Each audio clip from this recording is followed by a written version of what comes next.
My name is Anne. It was last Easter, and I found myself sitting at the dining table, the very one where my mother used to serve her delicious apple pie. The air was thick with an unspoken tension, and I could sense that something was off. Suddenly, my step-brother, Jake, looked me straight in the eye and said, "You were never really part of this family. Ask your mother why." My mother had passed away 20 years ago, and his words hit me like a ton of bricks. My father dropped his fork, and the room fell into a deathly silence.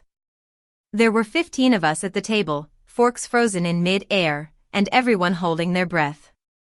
Then, my grandmother, Mrs. Thompson, the quietest one at the table, 75 years old with a bad back and her old handbag on her lap, stood up. She reached into that well-worn bag she'd carried every day as long as I could remember, pulled out a yellowed envelope, and said, "I've waited 20 years to show you this. Let me take you back to a few weeks before that fateful Easter. I was in my apartment in Seattle, working on some interior design plans for a new project when my phone rang. It was my father. He doesn't call often, maybe once or twice a year, usually on my birthday if my stepmother, Lisa, reminds him. "And your stepmother and I want the whole family together for Easter this year," he said, his voice sounding flat, as if he was reading from a script. "Lisa says we need to talk about the future of the house," he continued. The house. It was the place where my mother, Emily, had planted roses every spring, read me stories in the cozy living room, and marked my height on the doorframe of my bedroom. I hadn't been back since Christmas when Lisa had seated me at the far end of the table, like an outsider. But when my father mentioned that my grandmother had asked about me, I agreed to go. "One more thing," he said, his tone hesitant. "Lisa says to bring some form of ID. She says it's for some paperwork." Paperwork at Easter dinner? It didn't make sense. But my father just said he didn't know and that Lisa had asked me to bring it. After hanging up, I sat there, looking at my design plans. I'm an interior designer, and I know when something's off balance. That phone call had all the signs of a problem waiting to happen. Let me tell you about the house. It's on a large lot at the end of Maple Street in a small town near Seattle. It's a beautiful old Victorian with a wraparound porch and white shutters that my grandfather, Mr. Thompson, painted when I was a baby. It was the kind of house where neighbors would stop and chat, and the smell of freshly baked cookies would fill the air. My mother loved that house more than anything. Every spring, she'd plant roses along the front walk. She had a little reading nook in the living room with a soft armchair that smelled like her favorite lavender perfume. And every few months, she'd stand me against the doorframe of my bedroom, press a pencil on top of my head, and draw a small line, adding a heart beside it. "That's how much you've grown," she'd say with a big smile. She died when I was 10. Breast cancer, diagnosed too late. She was always so full of life, and it was hard to believe she was gone. After she passed, my father was a mess. He couldn't cook, he forgot to pick me up from school sometimes, and he'd just sit on the porch, looking at the roses and crying. About a year later, Lisa came into our lives. She was a friend of a friend from my father's work. She brought casseroles and helped organize the house. She told my father he didn't have to do everything alone. Within a few months, she moved in, and within a year, they were married. She brought Jake, her 6-year-old son, with her. Slowly, the traces of my mother started to disappear. The pictures of my parents' wedding came off the wall, the lavender perfume smell faded from the living room, and the roses were replaced with a small garden of artificial flowers. But the pencil marks on the doorframe of my bedroom stayed, because Lisa never noticed them. On Easter Sunday, I drove 3 hours from Seattle to the small town. I had prepared what I'd say if the conversation about the house turned bad. I had a polite version, a firm version, and a more aggressive one. I was hoping for the best but ready for the worst. As I pulled into the driveway, I counted the cars. Jake's new sports car, Lisa's SUV, and my grandmother's old sedan parked a bit crookedly. There were also a few other cars I didn't recognize. Lisa had invited a lot of people. I thought she wanted an audience, and I was right. Lisa met me at the door with a big, fake smile and a hug that felt more like a performance. "And, it's been so long. We've missed you," she said, her voice loud enough for everyone in the living room to hear. Jake was on the couch, playing on his phone. He didn't even look up when I walked in. I scanned the dining room. The long table was set for 15, with Lisa's fancy china and a vase of Easter lilies in the middle. Next to Lisa's seat, there was a thick folder full of papers. My grandmother was sitting in a chair by the window, her handbag on her lap. She reached out and grabbed my hand as I passed. "Sit beside me tonight," she said softly. From the kitchen, I heard Lisa say to my father, "You remember what you need to say, right?" My father just nodded. When everyone was seated, Lisa started steering the small talk. "Jake has some exciting news," she said, putting her hand on his shoulder. Jake leaned back and grinned. "I've been offered a great business opportunity. Can't say too much yet, but it's going to be huge." I ate my dinner in silence. My father sat at the head of the table, looking at his plate as if it held all the answers. He hadn't even glanced at me since I arrived. About 20 minutes into the meal, I saw Jake lean over to Lisa and mouth, "When? And then now?" Lisa patted his hand, and then my father pushed his chair back and stood up. He tapped his glass with a spoon, and the conversation stopped. "I want to say something important," he began, his voice cracking. Lisa opened the folder beside her and slid a stack of papers towards him. My father glanced at the top page and then at Lisa. She gave him a small nod.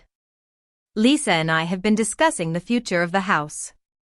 We've decided to transfer the ownership to Jake," he said quickly, as if ripping off a band-aid, and then sat down. The room went silent. I looked at the papers. From where I was sitting, I could see the letterhead. It was a real estate development company, Evergreen Developments. My hands went cold. They weren't keeping the house, they were selling it. The porch where my mother and I used to sit, the rose garden, and the doorframe with my height marks were all going to be bulldozed. I kept my voice calm. "That house is where my mother lived and died." "I don't agree with this," I said. Jake tilted his head and said, "Oh, come on, Anne. You were never really part of this family." He spread his hands wide, trying to get the others on his side. "Ask your mother why." I took a deep breath. "My mother has been dead for 20 years, I said. "Exactly," Jake said, his smile not wavering. "So you can't ask her. But everyone here has heard the rumors." I looked at my father. His face was pale, and he dropped his fork. He stared at the tablecloth and didn't say a word. Lisa sat there, looking calm, but I saw the corner of her mouth twitch, as if she was waiting for this moment. Then, my grandmother stood up. She opened her handbag and pulled out the yellowed envelope. "I've waited 20 years for this moment," she said. "In 2002, a year after your mother died, your father started hearing rumors that you might not be his biological daughter. I took you to our family doctor and arranged a paternity test. You were 11 at the time, and you thought we were just going for a check-up." She unfolded a lab report and held it up. "The probability of paternity is 99%. And is your biological daughter, and she always has been." Jake tried to brush it off. "That's old. It doesn't count." "But my aunt, who's a lawyer, said, DNA doesn't have an expiration date, Jake." My father looked at the report, his eyes red. I asked him, "Did you know? Or did you just suspect?" He stammered, "I didn't know who to believe." I said, "But you chose who to believe, right?" He didn't answer. My mother's best friend, Sarah, who was also at the table, stood up. "Emily was a wonderful person. She would never have betrayed your father. I was with her through everything." My grandmother reached into the envelope again and pulled out another document. "This is the deed to the house. It was recorded in 1980, and it lists my husband and me as the owners. When my husband passed away, full ownership transferred to me. I never signed it over to your father or anyone else. Lisa's face went white. That's old paperwork. Your father has lived here for 20 years, she stammered. My aunt, the lawyer, said, living in a house doesn't mean you own it. The deed was never transferred.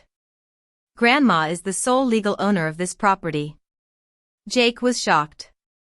You're saying this house isn't Dad's? My grandmother said, this house is mine, and I will decide who stays in it. Lisa turned to my father.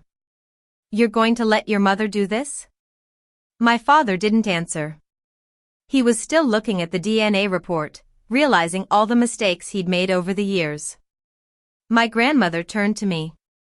I had planned to leave this house to you in my will, but I don't think I should have to die for the right thing to happen. Lisa started crying, as she always did when things didn't go her way. I've given 20 years to this family.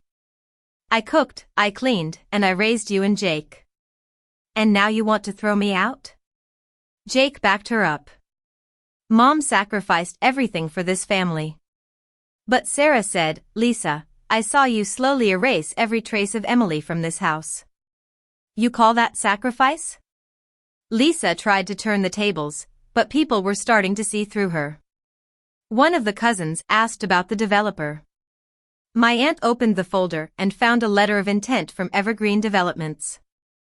Jake had signed it as the anticipated owner, but he had no legal claim to the house. My father finally spoke up. I didn't know about the developer, he said, his voice weak. Lisa turned on him.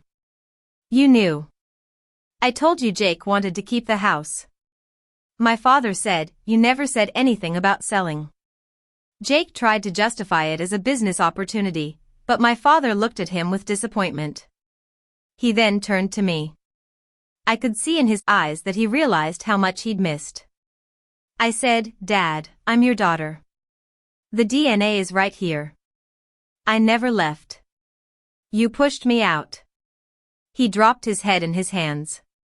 I didn't reach out to comfort him. I was done pretending that everything was okay. My grandmother then explained why she'd invited Sarah. Sarah told everyone that Lisa had started spreading rumors about my mother right after she moved in. She said that my mother used to disappear in the evenings, implying she was unfaithful. But in reality, my mother had been going to cancer treatments at night so she could be with me during the day. Lisa tried to say Sarah was being emotional, but everyone could see the truth. After that, the family dynamics changed. People started to see Lisa and Jake for who they really were. The social web that Lisa had built over 20 years started to fall apart. In the end, my grandmother transferred the ownership of the house to me. My father started to reach out, but I was still hesitant. I've learned that I don't need to explain myself anymore. The DNA, the deed, and the pencil marks on the doorframe are proof enough that I belong. I've started working on the house, bringing back the roses and hanging up the old pictures of my mother.